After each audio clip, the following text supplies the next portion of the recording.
Chapter 46 Surmises. Though consumed with the hot fire of his purpose, Ahab in all his thoughts and actions ever had in view the ultimate capture of Moby Dick. Though he seemed ready to sacrifice all mortal interest to that one passion, nevertheless it may have been that he was by nature and long habituation far too wedded to a fiery whaleman's ways altogether to abandon the collateral prosecution of the voyage. Or at least, if this were otherwise, there were not wanting other motives much more influential with him.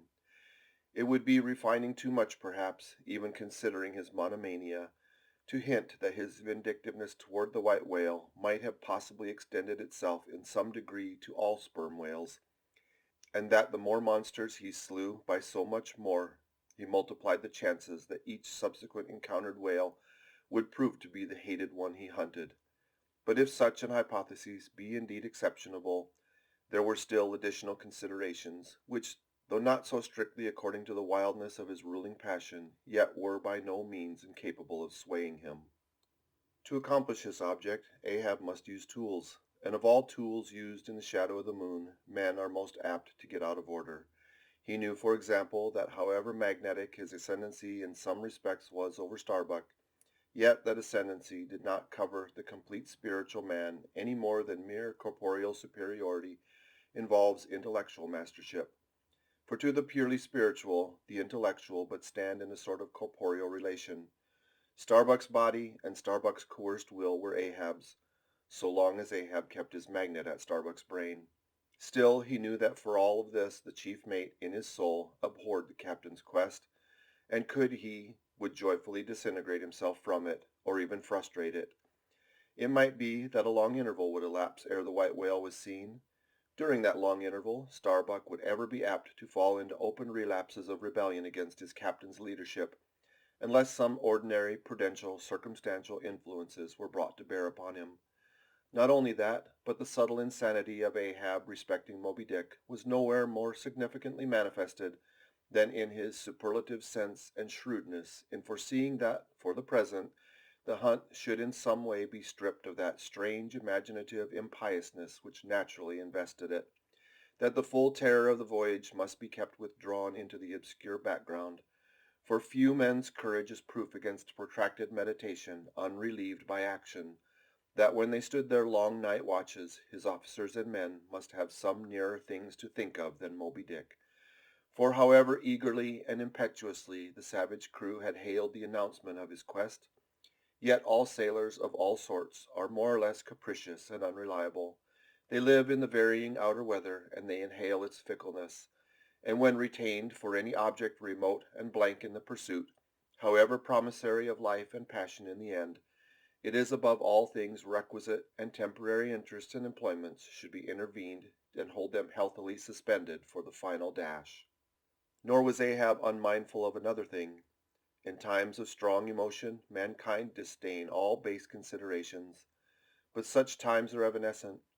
The permanent constitutional condition of the manufactured man, thought Ahab, is sordidness.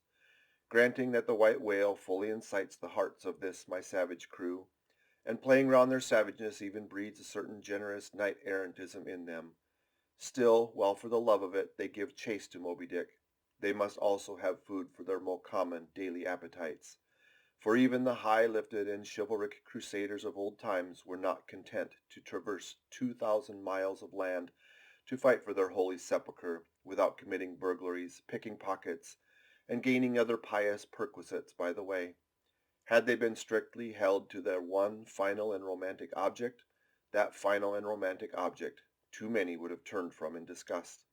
I will not strip these men, thought Ahab, of all hopes of cash. Aye, cash. They may scorn cash now, but let some months go by, and no prospective promise of it to them, and then this same quiescent cash all at once mutinying in them, this same cash would soon cashier Ahab. Nor was there wanting still another precautionary motive more related to Ahab personally, having impulsively, it is probable, and perhaps somewhat prematurely revealed the prime but private purpose of the Pequod's voyage.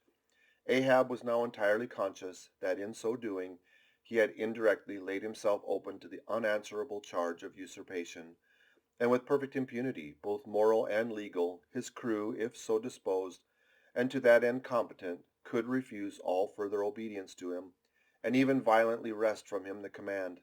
From even the barest hinted imputation of usurpation, and the possible consequences of such a suppressed impression gaining ground, Ahab must of course have been most anxious to protect himself.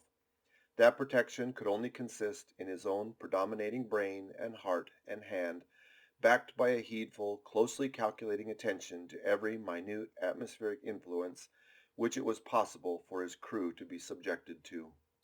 For all these reasons, then, and others perhaps too analytic to be verbally developed here, Ahab plainly saw that he must still in a good degree continue true to the natural, nominal purpose of the Pequod's voyage, observe all customary usages, and not only that, but force himself to evince all his well-known passionate interest in the general pursuit of his profession. Be all this as it may, his voice was now often heard hailing the three mastheads and admonishing them to keep a bright lookout, and not omit reporting even a porpoise. This vigilance was not long without reward.